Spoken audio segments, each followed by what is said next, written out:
Mesdames et messieurs, bonsoir. Je viens juste faire un petit podcast pour donner un petit tempo là pour la fin de la semaine, pour le week-end. Vous savez, j'ai constaté qu'il y a une petite cacophonie qui commence à venir rentrer au milieu des combattants et de la résistance. Il y a certains qui sont pour qu'on ne garde pas les pédégistes auprès de M. Brice Clotaire Oligui Nguema.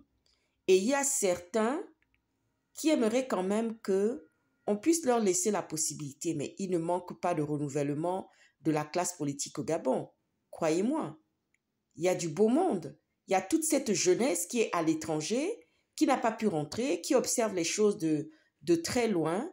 Et nous aimerions que franchement, les choses soient faites pour que M. Oligui puisse les rapatrier en leur envoyant un avion pour pouvoir les faire rentrer au pays et qui viennent exercer les postes qui leur sont dus et attribués en tant qu'enfants du pays.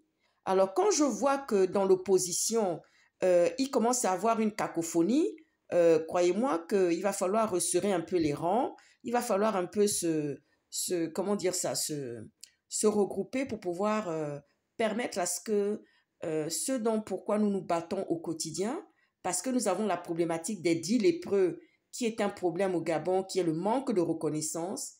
Et là, je viens un peu mobiliser un peu les troupes en disant que ça suffit. Et en plus, nous avons vécu là, il n'y a pas très longtemps, un accouchement sans péridurale du Premier ministre Ndonsima, que j'aime beaucoup, qui a de la personnalité. Vous savez, je me suis souvenu d'un adage de mon papa qui disait que l'œil voit la beauté. Et la personnalité, c'est du ressort du cœur. Donc, tous ceux qui pensent que quand on a de la personnalité, c'est de la gnognotus, franchement, je les envoie aux orties, dans les ronces et les épines. Voyez-vous, avoir de la personnalité, c'est vraiment quelque chose de très beau parce que ça vient de l'ordre du cœur. Ça vient de l'ordre de quelque chose qu'on ne voit pas.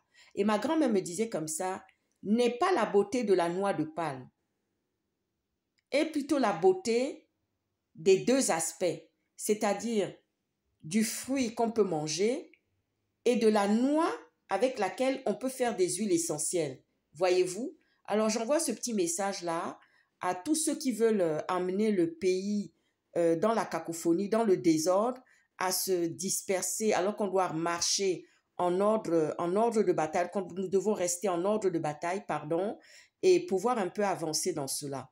Alors je vous souhaite une très bonne soirée et un bon début de week-end déjà pour ceux qui sont en week-end jeudi, parce qu'il y en a qui travaillent, qui prennent leur week-end jeudi. Pour les étudiants, enfin là en ce moment c'est les vacances et je souhaite à tout le monde vraiment de passer un très beau moment de début de week-end, de jeudi et à très bientôt. Ciao, ciao.